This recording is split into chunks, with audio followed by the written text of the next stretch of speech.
प्यारे विद्यार्थियों, आप सभी का ज्ञान गंगा ट्यूटोरियल के ऑनलाइन चैनल पे स्वागत है। के लिए वे बच्चे जो 2022 में बिहार बोर्ड के एग्जाम में शामिल होने वाले हैं, उनके लिए हम बायोलॉजी के ऑब्जेक्टिव प्रश्नों के सेट को लेकर हम आ रहे हैं नियमित रूप से। तो आज हमारा प्रथम वीडियो आप देख रहे हैं। हम आज के प्रथम चैप्टर से क्लास 12 के प्रथम चैप्टर रिप्रोडक्शन इन ऑर्गेनिजम्स में मुख्य VVI ऑब्जेक्टिव प्रश्नों को एक्सप्लेनेशन के साथ देखेंगे और उसको किसी जगह कहीं पे रट्टा मारने की आवश्यकता नहीं है, पॉइंट पे पॉइंट याद करने की आवश्यकता नहीं है। बस वीडियो के साथ बने रहे और समझकर आप मस्तिष्क में बैठा ले, रटने की कोई जरूरत नहीं है। तो आप मेरे साथ बने रहिए। मैं पार्ट 1, ये हमारा पार्ट 1 लोड हो रहा है, इसमें 1 से लेकर 10 प्रश्नों का एक्सप्लेनेशन करूंगा, फिर पार्ट 2 में नेक्स्ट प्रश्नों को लेकर आऊंगा। तो आप मेरे साथ वीडियो में बने रहिए। चलिए हम चलते हैं प्रश्न संख्या 1 में लेकर। हमारा प्रश्न 1 है कि नर और मादा गैमीट में युग्मन होता है तब यह कहलाता है। आप लोग फर्स्ट चैप्टर को पढ़े होंगे, मुझे पूरा विश्वास है, बहुत अच्छे तरीके से पढ़े होंगे। आपके सर ने भी, हमने भी क्लास में पढ़ाया है, आप जहां भी पढ़ रहे हैं आपके सर बहुत अच्छे पढ़ाए होंगे। और उस चैप्टर में NCERT ने सीधा लिखा है, NCERT ने सीधा लिखा है जनन के बारे में कि जनन 2 प्रकार के होते हैं। एक अंग्रेजी में, थोड़ा अंग्रेजी के वर्ड को भी हम लेते हैं, आप थोड़ा वर्ड अंग्रेजी के स्टॉक करते चले। रिप्रोडक्शन, जनन 2 प्रकार के होते हैं, सेक्सुअल और सेक्सुअल। अलैंगिक जनन, और लैंगिक जनन। थोड़ा सा हम जानेंगे इसमें। अलैंगिक जनन में सिंगल पेरेंट होते हैं, थोड़ा सा इसको अभी एक्सप्लेन कर लेते हैं क्लास को। सिंगल पेरेंट भाग लेते हैं, इसमें डबल यानी 2 पेरेंट भाग लेते हैं। 2 पेरेंट में से, अब थोड़ा सा इधर लेके स्क्रीन के आते हैं, हमारे इमेज के पीछे चली गई है। तो 2 पेरेंट में से एक मेल होंगे और एक फीमेल पार्टनर होंगे। तो मेल और फीमेल के बॉडी के अंदर सेक्स सेल का निर्माण होता है, दोनों के अंदर सेक्स सेल का निर्माण होता है। तो हमारा एक वर्ड है गैमीट, अंग्रेजी का वर्ड है जिसको हिंदी में सीधे गैमीट लिखा है, इसका हिंदी होता है युग्मक। तो व्हाट इज गैमीट? तो गैमीट है क्या? तो हम गैमीट को कहेंगे gamete is equal to sex cell, यानी लिंग की कोशिका है। अब सेक्स सेल क्या है? तो मेल के सेक्स सेल को हम लोग, मेल में जो सेक्स सेल है इसको स्पर्म बोलते हैं, और फीमेल के सेक्स सेल को ओवम यानी शुक्राणु और अंडाणु को बोलते हैं। तो कहता है नर और मादा के गैमीट यानी शुक्राणु और अंडाणु में युग्मन। अब युग्मन को समझेंगे, हिंदी में है युग्मन, अंग्रेजी में इसको बोलते हैं फ्यूजन। तो मेल गैमीट और फीमेल गैमीट को यहाँ पे हम जाते हैं MG और FG, शॉर्टकट समझेंगे। दोनों के मिलने की क्रिया को ही फ्यूजन कहते हैं, और इसी को तो फर्टिलाइजेशन कहा जाता है, निषेचन कहा जाता है, इसको सिनगेमी होता है। तो ये तो एक्सप्लान क्लास की चीज है। तो यहाँ पे सीधे है, हम एक जो वर्ड है, बायो में एक्चुअली टर्मोलॉजी, टर्म का बड़ा उपयोग होता है। और यहाँ पे जो भी हमारा क्वेश्चन सेट करने वाले हैं वो टर्म से क्वेश्चन देते हैं कंफ्यूज करने के लिए। तो हम लोग एक एक टर्मोलॉजी को अपनी भाषा में, आसानी भाषा में समझ लेंगे तो क्वेश्चन हमारा चाहे जितना भी घुमाए, हमारा आंसर हमेशा सटीक सही का सही लगेगा। तो नर और मादा के गैमीट यानी शुक्राणु और अंडाणु का मिलन होता है, तब यह क्या कहलाता है? कौन जनन कहलाता है? लैंगिक जनन, अलैंगिक जनन, वर्धित जनन, मुकुलन। तो हम देख रहे हैं जनन की 2 विधि जिसमें 2 पेरेंट भाग लेते हैं, एक मेल और एक फीमेल, इसको बोलते हैं लैंगिक जनन। इसका आंसर हमारा सीधा हो जाएगा लैंगिक जनन। कहीं ज्यादा एक्सप्लेन किसने आवश्यकता है नहीं, लेकिन हमने कर दिया है आपके बीच में। नेक्स्ट क्वेश्चन हमारा है, जब संतति की उत्पत्ति एकल जनक द्वारा होती है तब यह विधि कहलाती है। अभी अभी परिभाषा के अनुसार समझे थे रिप्रोडक्शन में सिंगल पेरेंट, सिंगल पेरेंट के द्वारा अगर संतति की उत्पत्ति होती है तो यह किसका है, एसेक्सुअल रिप्रोडक्शन का उदाहरण है। तो यह सीधे हो जाएगा एसेक्सुअल रिप्रोडक्शन, हिंदी में इसको बोलते हैं अलैंगिक जनन। सीधा आंसर इसका हो जाएगा। एक संतति एक वर्ड आता है, व्हाट इज संतति, संतति है क्या, तो संतति किसको बोलते हैं, एक बड़े जीव है, XYZ कोई भी जीव हम मान लेते हैं, यह अपने जैसा छोटे से जीव को जन्म देता है, तो इसी को बोलते हैं संतति, और अंग्रेजी में इसको बोला जाता है ऑफ स्प्रिंग। तो हम कंफ्यूज कभी भी नहीं होंगे, कहीं पे ऑफ स्प्रिंग रहेगा, कहीं पे संतति रहेंगे। तो जो संतति की उत्पत्ति यानी उत्पन्न, एकल जनक, एकल मतलब एक, जनक मतलब उसके जनक, तो एकल सिंगल जनक पेरेंट। तो हमने पिछले क्वेश्चन पे डायग्राम दिया था, सिंगल पेरेंट है तो एसेक्सुअल, डबल पेरेंट है तो सेक्सुअल। तो यहाँ पे सीधा क्वेश्चन हमारा अलैंगिक जनन।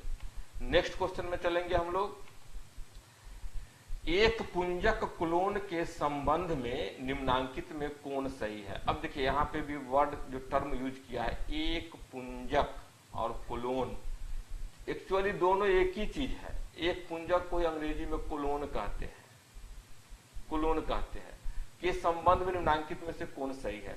तो हमने एसेक्सुअल रिप्रोडक्शन का परिभाषा पढ़ा होगा एनसीईआरटी के अकॉर्डिंग, तो उसमें लिखा हुआ है कि अलैंगिक जनन से उत्पन्न संतान अपने जनक के समान, अंग्रेजी में बोलते हैं सिमिलर होते हैं। तो सिमिलर भी किस तरह से, तो बाहर से भी, बाहर का जो भी उनकी बनावट है वो भी एक समान होती है, और उसके शरीर के अंदर के जीनों की संरचना होती है वो भी एक समान होती है। तो यहाँ पे जीनों की संरचना को अब सिमिलर को बांटते हैं एसेक्सुअल रिप्रोडक्शन से उत्पन्न जो ऑफ स्प्रिंग होते हैं। कौन सा, ऑफ स्प्रिंग के बारे में हमने इससे पहले बताया, इससे पहले क्वेश्चन में, संतति वे सिमिलर होते हैं। किसके सिमिलर होते हैं, तो अपने पेरेंट के सिमिलर होते हैं। पेरेंट के किस प्रकार सिमिलर होते हैं, तो मोर्फोलॉजिकल यानी बाह्य आकार, बाहर से आकृति के रूप में, तो आकारकीय रूप में समान हो गए। और दूसरा सिमिलर होते हैं जीनेटिकल, जीनेटिकल अंग्रेजी में बोलते हैं जीनेटिकल, हिंदी हो जाएगा अनुवांशिक रूप में। तो अलैंगिक जनन से उत्पन्न संतान अपने जनक के यानी पेरेंट के मोर्फोलॉजिकल एंड जेनेटिकल सिमिलर, यानी आकारकीय रूप से भी और अनुवांशिकीय रूप से भी समान होते हैं, इसीलिए उनको एक वर्ड दिया गया है, हिंदी में एक पुंजक और अंग्रेजी में क्लोन। तो अलैंगिक जनन से जितने भी ऑफ स्प्रिंग होंगे सारे के सारे क्लोन होते हैं। तो यहाँ क्वेश्चन हमारा पूछ रहा है कि एक पुंजक क्लोन के संबंध में निम्नांकित में से कौन सही है, ए में आकारकीय रूप में, बी में अनुवांशिकीय रूप में, सी में दोनों और डी में कोई नहीं। तो आपको तो पता हो गया हो परिभाषा के अनुसार, से आंसर हो जाएगा हमारा सी, बिल्कुल सही है। डी में चलते हैं, किसमें जनक कोशिका दो में विभक्त होकर नए जीवों का जन्म देती है। आपने थ्योरी पढ़ा होगा तो वहां पे एसेक्सुअल रिप्रोडक्शन का टाइप जब पढ़े होंगे, इसके प्रकार पढ़े होंगे, तो टाइप में एक प्रकार था फीजन, आपको याद आ रहे होंगे, फीजन यानी विखंडन। विखंडन, तो विखंडन दो प्रकार के होते हैं, बाइनरी फीजन और मल्टीपल फीजन। बाइनरी का हिंदी में द्विविखंडन और मल्टीपल का बहुविखंडन। क्लियर है, द्विविखंडन नाम से स्पष्ट हो जाएगा, दो बार टूटेगा, बहु मतलब बहुत बार टूटेगा। यानी कोई एक जीव है, यह जीव क्या करेगा, परिपक्व होकर अपने शरीर को दो बराबर भागों में तोड़ लेगा और दोनों टूटा हुआ फिर से बढ़कर नया शरीर का निर्माण कर लेगा। फिर यह अपने शरीर को दो भाग में तोड़ लेगा, दो छोटे छोटे भाग में तोड़ लेगा, फिर आगे बढ़ेगा, फिर नया शरीर का निर्माण कर लेगा। तो इस प्रकार की जनन की क्रिया जो चलती रहती है वह बाइनरी फिजन कहलाता है। इसी से हमारा क्वेश्चन है किसमें जनक कोशिका दो में विभक्त होकर नए जीवों को जन्म देती है। तो यहाँ बाइनरी फिशन, एनसीईआरटी में बाइनरी फिशन के उदाहरण सीधे दिया गया है, मोनेरा और प्रोटिस्टा वहां पे है। तो यहाँ आंसर हो जाएगा ए है मोनेरा, बी है प्रोटिस्टा, सी है दोनों, डी में इनमें से कोई नहीं। तो आंसर हमारा हो जाएगा दोनों, यानी मोनेरा और प्रोटिस्टा दोनों में जनन की यही विधि होती है जो आपको सामने स्क्रीन पे देख रहे हैं, बाइनरी फिशन, द्विविखंडन होती है। और इसी को परिभाषा को यहाँ पे थोड़ा सा आगे पीछे करके बतला दिया है। नेक्स्ट क्वेश्चन हम देखते हैं, बिल्कुल सही है। नेक्स्ट क्वेश्चन हम देख रहे हैं, वही क्वेश्चन को फिर यहाँ डाला गया है, द्विविखंडन किसमें पाया जाता है। तो द्विविखंडन हम पढ़े हैं, एक जीव है, बड़ा हुआ, परिपक्व हुआ, अपने शरीर को दो छोटे छोटे भागों में तोड़ लिया, फिर दोनों बड़े भाग में बंट जाएगा। तो यहाँ पे ऑप्शन अमीबा, पारामीशियम दोनों और ईस्ट, हम यहाँ पे देख लेंगे, वहां भी एनसीईआरटी से उठाया गया कि अमीबा और पारामीशियम दोनों को बाइनरी फिशन यानी द्विविखंडन में दिया गया है। बाइनरी फिजन यानी द्विविखंडन का इसका एग्जाम्पल दिया गया है। पांचवा क्वेश्चन हमारा क्लियर हो रहा है, आंसर देखिए सी दोनों है। छठा क्वेश्चन में चलते हैं, मुकुलन द्वारा जनन किसमें होता है। सबसे पहले हम मुकुलन को समझेंगे, व्हाट इज मुकुलन। मुकुलन है क्या, अंग्रेजी में इसको बोलते हैं बर्डिंग। जैसे में एक ये जीव है, हम इस हाइड्रा को लेते हैं। अब हाइड्रा के शरीर से एक छोटा सा देखिए बर्ड निकला, आम भाषा में इसको हम लोला भी कह सकते हैं। बर्ड निकला, और बर्ड निकला तो इसमें, इस बर्ड में देखिए बाहर निकाल रहे, इस बर्ड में होगा क्या, इसके मुख्य शरीर से पहले इसके अंदर साइटोप्लाज्म चले जाएंगे और फिर एक केंद्रक इसमें चला जाएगा। जैसे साइटोप्लाज्म और केंद्रक चले गए, यह पूर्ण रूप से एक सेल बन गया। अब यह अपना विभाजन इससे अलग करने लगेगा। जब अपना विभाजन करने लगेगा, संख्या इसकी बढ़ने लगेगी, एक है, एक से दो बनेगा, दो से चार बनेगा, चार से छह नहीं, चार से आठ, आठ से 16, यानी अपने आप को मल्टीप्लाई करता चला जाता है, तो इसकी आकार भी बढ़ने लगेगी। अब देखिए इस हाइड्रा के, इस बर्ड का आकार बढ़ने लगा।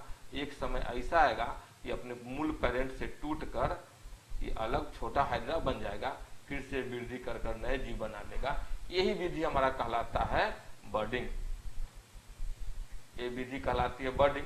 तो यह विधि जो बर्डिंग के बारे में, मुकुलन के बारे में हमने अभी आपको एक्सप्लेनेशन किया, यह किसमें पाया जाता है।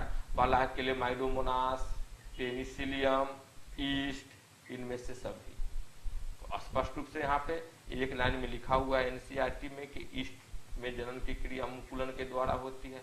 हमारा आंसर हो जाएगा सी ईस्ट। और मुकुलन के परिभाषा को, उसके अंदर क्या क्या क्रिया हो रही है उसको बार बार देख रहे हैं। कभी कभी पूछ देगा जब मुकुलन का क्रमबद्ध क्या होता है, तो मुकुलन में देखेंगे पहले निर्माण होता है एक बर्ड का, उस बर्ड के अंदर पहुंचते हैं साइटोप्लाज्म, साइटोप्लाज्म के बाद पहुंचेगा उसका न्यूक्लियस, और न्यूक्लियस जब पहुंच जाता है तब उसमें ग्रोथ होने लगती है। और जैसी ग्रोथ होगा तो स्प्लिटिंग कर जाएगा, टूटकर न्यू बॉडी का निर्माण कर लेगा। क्लियर। तो मुकुलन को तो इस तरीके से हम पढ़ेंगे मुकुलन को, तो कभी हम भूल नहीं पाएंगे। अब हमारा इसका आंसर सी ईस्ट नेक्स्ट स्लाइड में है। जेमुलस बनते हैं। अब एक वर्ड है हमारे पास जेमुलस, इस वर्ड को हम समझेंगे। एक जीव है पोरीफेरा, पोरीफेरा फाइलम का नाम है, पोरीफेरा फाइलम का नाम है। पोरीफेरा के शरीर पर क्या होता है, आप फर्स्ट ईयर में पढ़े होंगे, पहला चैप्टर में है। इसके पूरे शरीर में छिद्र होते हैं और इसका शरीर केवल कोशिका का बना होता है, एक दूसरे से जुड़े नहीं होते हैं, जिसके कारण इसके शरीर आपस में नहीं जुड़े होने के कारण स्पंज के जैसा हो जाता है। इसी पोरीफेरा को हम स्पंज भी नाम देते हैं। पोरीफेरा का नाम देते हैं स्पंज। अब स्पंज में एक सेक्सुअल ऑर्गन का निर्माण होता है, इसमें एक अंग का निर्माण हो जाता है, ए सेक्सुअल ऑर्गन का निर्माण हो जाता है, और यह इससे अलग हो जाता है, यह अंग इससे अलग हो जाता है और फिर से न्यू स्पंज का निर्माण कर लेगा। तो यहां से स्पंज में जो ये सेक्स ऑर्गन निर्माण हुआ, इसी को हम बोलते हैं जेम्यूलस।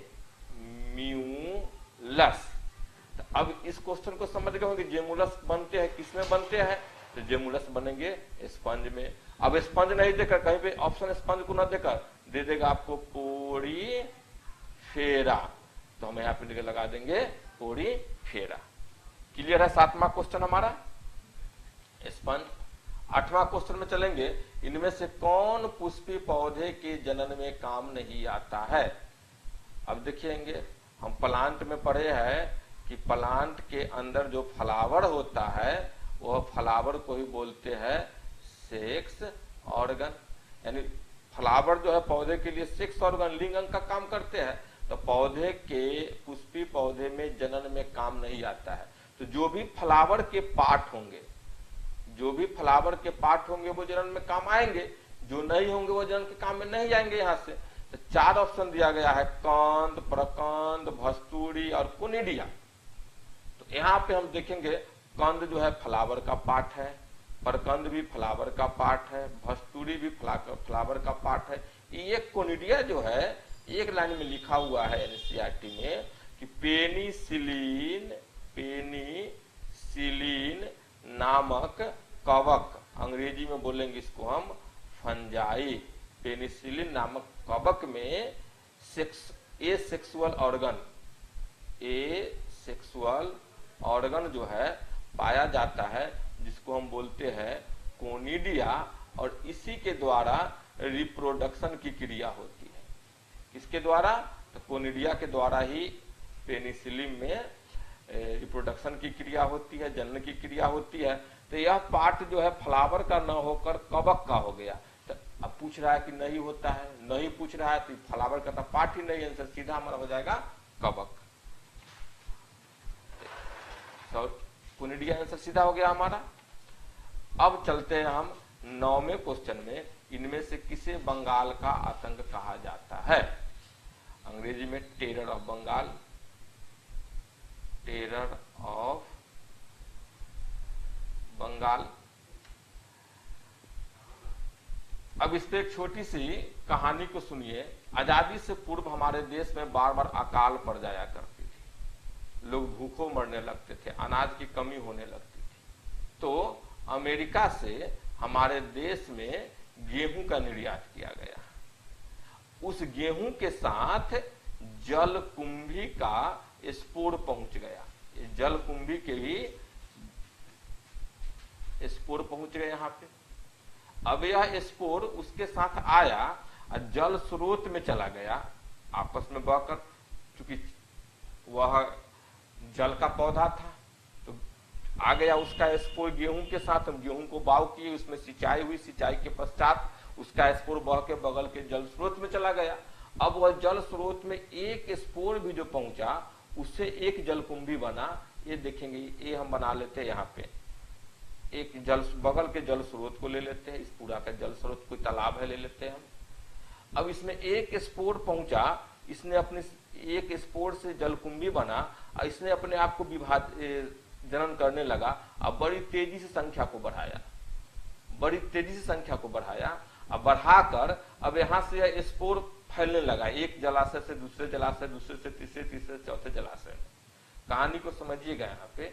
और यह जलकुंभी का एक कैरेक्टर था कि जिस जल स्रोत में उगता था उस जल में घुले हुए ऑक्सीजन को सोख लेता था, जिससे दूसरे जीवों को ऑक्सीजन नहीं मिल पाता था। जैसे उस जल में मछली भी है, दूसरे और जलीय प्राणी भी है, उसको ऑक्सीजन नहीं मिलता था। वस्तुतः उसमें का दूसरे जलीय जीव मरने लगते थे। जिस जल स्रोत में जलकुंभी गया, फैला, बढ़ा, वहां में जल स्रोत का ऑक्सीजन घटा तो दूसरे जलीय जीव मरने लगे। तब इसी जलकुंभी को कहा गया बंगाल का आतंक। आया था अमेरिका से स्पोर बन के, और यहाँ पे पूरे जलाशय पे छाकर वहां के बहुत सारे मछली उद्योग को बर्बाद कर दिया था। तब इसको वहां से नाम दिया गया था बंगाल का आतंक, क्योंकि भारत में पहले बार बंगाल में इसको देखा गया, इसलिए इसको बंगाल का आतंक नाम दिया गया जलकुंभी को। अब इस जलकुंभी के बारे में कभी कभी क्वेश्चन पूछ देगा, एलियन स्पीसीज कौन है इसमें से, तो चूंकि अपने देश का है नहीं, दूसरे देश के साथ ही चला है, दूसरे देश के से गेहूं निर्यात हुआ था, उसके साथ इसके स्पोर आ गए थे। तो जलकुंभी, जिसको अंग्रेजी में एनसीईआरटी ने वाटर हाइसिंथ लिखा है, वाटर हाइसिंथ लिखा है, तो यहाँ पे तो इसको हम वाटर हाइसिंथ या जलकुंभी दोनों, कभी कभी जलकुंभी न लिखकर आपको हिंदी में सीधे लिख देगा वाटर हाइसिंथ, वाटर हाइसिंथ ऐसे लिख देगा, अधिकांशतः जगह ऐसे क्वेश्चन लिखल रहेगा। तो वहां पे हम कंफ्यूज कर जाएंगे, तो हम दोनों नाम को याद रखेंगे, हिंदी नाम को भी और अंग्रेजी नाम को भी। तो वाटर हाइसिंथ जो है वह टेरर ऑफ बंगाल कहा जाता है। 9वां क्वेश्चन। अब इस पार्ट में एक और क्वेश्चन को करेंगे, 10-10 क्वेश्चन का पार्ट हमारा अपलोड होगा यूट्यूब पे। नेक्स्ट क्वेश्चन हमारा है, इनमें कौन ठहरे हुए पानी में उगकर ऑक्सीजन खींच लेता है। पिछला जो क्वेश्चन आया उसमें हमने बहुत बड़ा एक्सप्लेन किया है, तो जलकुंभी सीधा इसका आंसर हो जाएगा जलकुंभी के बारे में। चलिए इसी के साथ आज का हमारा यह पाठ समाप्त हुआ, और आशा करते हैं कि आप लोगों को यह 10 क्वेश्चन याद हो गए होंगे, देखकर ही, कहीं इसको लिखने की आवश्यकता नहीं है, रट्टा मारने की आवश्यकता नहीं है। जब भी यह क्वेश्चन आपके सामने आए आप उसको हल कर लेंगे। आप पढ़ते रहें, आपका भविष्य उज्जवल हो, इसी शुभकामनाएं के साथ आपसे आज की इस वीडियो में शुभ विदा लेते हैं। धन्यवाद।